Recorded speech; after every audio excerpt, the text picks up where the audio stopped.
Hey guys, it's Julie here with JT Wealth, where we're making videos discussing the stock market, the finance world, all while highlighting some of our favorite finance channels here on YouTube. We'll be letting you know where these big investors are agreeing and even disagreeing. We're basically your spark notes of financial YouTube. Today's topic is going to be, is it a good time to invest right now? The answer is yes. Thank you for tuning in. Just kidding. We will give you some more details, so let's get into it.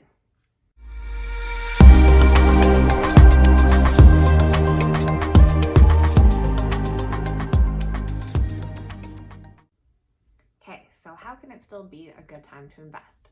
We had the pandemic crash back in March, and despite this, the markets are at an all-time high. This actually has people feeling pretty nervous and unsure. With the pandemic, we've had a slowdown in spending, we have an increase of unemployment. So how is it that the market can be at an all-time high, and is it going to stay there? Well, the answer is that the market is not rational, and it's not an actual indicator of the economy. The stock market can still continue to do well because it is controlled by such a small percentage of the population. In the stock market, 80% of the investors are institutional investors, like corporations, not retail investors like you and I. So how does an individual retail investor invest safely in this market? Remember, I am not a financial advisor. I'm not telling you what to buy. This is just for discussion and entertainment purposes. Always chat with your financial advisor and make choices based on your risk tolerance and what makes the most sense for you. Investing in good dividend-paying stocks and solid growth stocks is always a good opportunity. Despite any short-term reactions, these are typically always going to do well for you over the long term. So let's take a look at why dividends can be a really good option in this market. A great source on dividend stocks is a recent video done by one of my favorites, Andrei Jikh. His video, 5 Things You Didn't Know About Passive Income, Dividend Investing, is definitely worthwhile checking out. Not only are you going to learn stuff, but Andrei does magic. So what else could you ask for? So dividend stocks actually handle market crashes better, and they recover faster than non-dividend paying stocks. Also, the reinvestable income from your dividend payments will help compound your overall portfolio growth, making it grow more over time. Also, dividends act as a hedge against inflation, since historically, dividend rates have increased faster than the rate of inflation has. Now, I want to highlight 2 YouTubers that are known for their dividend investing. The first being Andrei Jikh, who I already mentioned before. In his dividend portfolio, he holds Hormel, Johnson & Johnson, and Apple.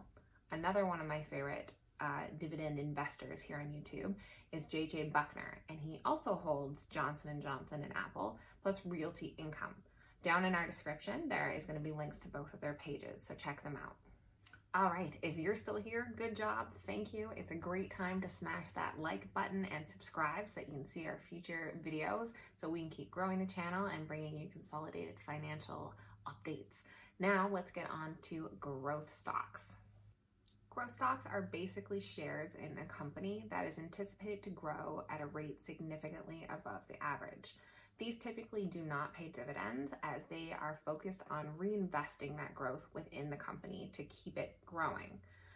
For growth stock investing, we're going to highlight Jeremy from Financial Education 1 and 2. In his public portfolio, Jeremy holds Tesla, Facebook, Foot Locker, and the cosmetic company e.l.f. Check out one of his latest videos for more information on why he holds each of these. We'll also have the link down below in the description. In just the last 3 months, Tesla has grown 60%, and last year it's grown 387%. Facebook has grown 35% in the last 3 months. When you compare this to the rest of the stock market, like the S&P, it has only grown 13% in the last 3 months, or just 9.5% for the whole year. Key takeaway is that growth stocks are going to outperform the market because of their future earnings potential. To sum it up, you can still effectively invest in this market. Statistically, over the long term, your money is going to grow at a much higher rate being in a dividend fund than it is just sitting in your bank account. Do your research. There's lots of information out there for you. We've highlighted just a few of these great sources today, who the links are going to be down below in the description, but there's lots out there. If there's anything specific you'd love to see a video on, please leave it in the comments below. Be on the lookout for my next video, which we're going to go more in depth on dividends, tracking them, and the benefits of passive income. Thank you.